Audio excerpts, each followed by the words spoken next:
UDH मंत्री झाबर सिंह खर्रा शुक्रवार को एक दिवसीय दौरे पर अजमेर पहुंचे। मंत्री खर्रा ने वंदे गंगा जल संरक्षण जन अभियान के अंतर्गत आना सागर झील का क्रूज के जरिए निरीक्षण किया। इस मौके पर नगर निगम के अधिकारियों को दिशा निर्देश भी दिए। इस मौके पर महापौर ब्रजलता हाड़ा, डिप्टी मेयर नीरज जैन, शहर अध्यक्ष रमेश सोनी सहित अन्य कार्यकर्ता मौजूद रहे।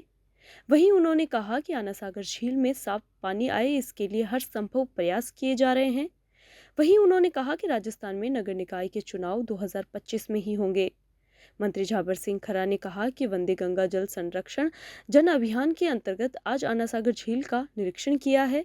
श्रमदान के माध्यम से झील में सफाई का काम हुआ था, लेकिन अभी और सफाई की आवश्यकता है। दो तीन नाले जो बिना ट्रीट हुए आना सागर में आ रहे हैं, उसके बारे में भी नगर निगम के अधिकारियों से चर्चा की गई है। सभी को निर्देश दिए गए हैं कि जितना जल्दी हो सके उनको भी ट्रीट होने के बाद ही उनका पानी आना सागर में आए। आना सागर झील में पहले जलकुंभी का प्रकोप था, जिसे भी साफ कर दिया गया है। उम्मीद करेंगे कि आने वाले समय में आना सागर में गंदा पानी झील में नहीं आए। इसके लिए कार्य योजना बनाई जाएगी, जिससे कि इस झील को सुंदर और स्वस्थ बनाने का काम किया जा रहा है। मंत्री झाबर सिंह खर्रा ने कहा कि सीवरेज ट्रीटमेंट प्लांट के जितने भी प्लांट यहां पर कार्यरत हैं, अगर उनकी क्षमता कम है और पीछे से सीवरेज का पानी ज़्यादा आ रहा है, तो उनकी क्षमता बढ़ाने के लिए प्रस्ताव तैयार करवाकर आवश्यक कार्रवाई करेंगे। मंत्री खर्रा ने कहा कि राजस्थान के सभी जगह के नगर निकाय के चुनाव 2025 में ही करवा दिए जाएंगे। वंदे गंगा जल संरक्षण जन अभियान के अंतर्गत आज आना सागर झील का निरीक्षण किया है। श्रमदान के माध्यम से यहाँ कुछ सफाई का कार्य हुआ, लेकिन अभी और भी चीज़ों की आवश्यकता है और कुछ दो तीन नाले जो बिना ट्रीट हुए आना सागर में आ रहे हैं, उनके बारे में भी नगर निगम के अधिकारियों से चर्चा हुई है। जितनी जल्दी हो सके उनको भी ट्रीट होने के बाद ही वो उनका पानी आना सागर में आए। और उसके अलावा आज जिला कलेक्ट्रेट में मीटिंग है।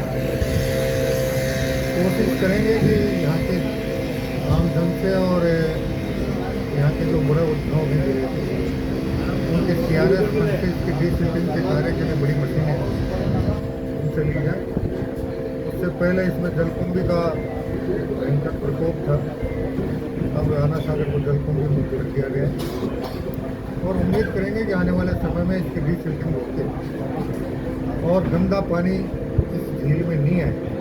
इसके लिए कार्य योजना बनाकर काम करवाकर इसको सुंदर और स्वच्छ बनाने का जो भी कार्य योजना बने इसको शिद्दत के साथ पूरा करवाकर इसको एक सुंदर और स्वच्छ झील के रूप में परिवर्तित करने का प्रयास करें।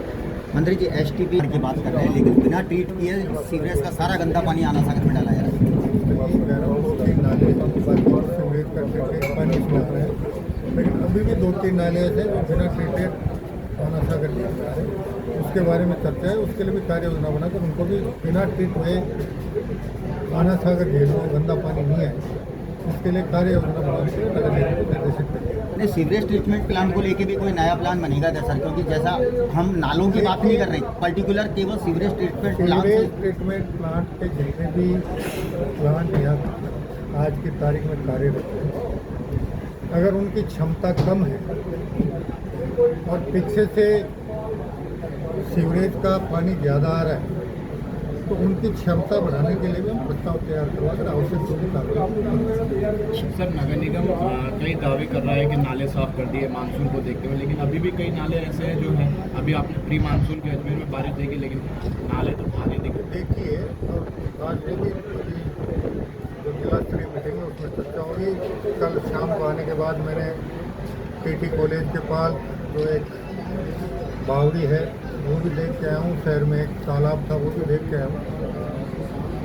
आमजन ने श्रमदान के माध्यम से जो काम किया है उसको मैंने देखा है और सरकार के स्तर पर और नगर निगम के स्तर पर जो काम हो रहा है वो भी मैं देख रहा हूँ।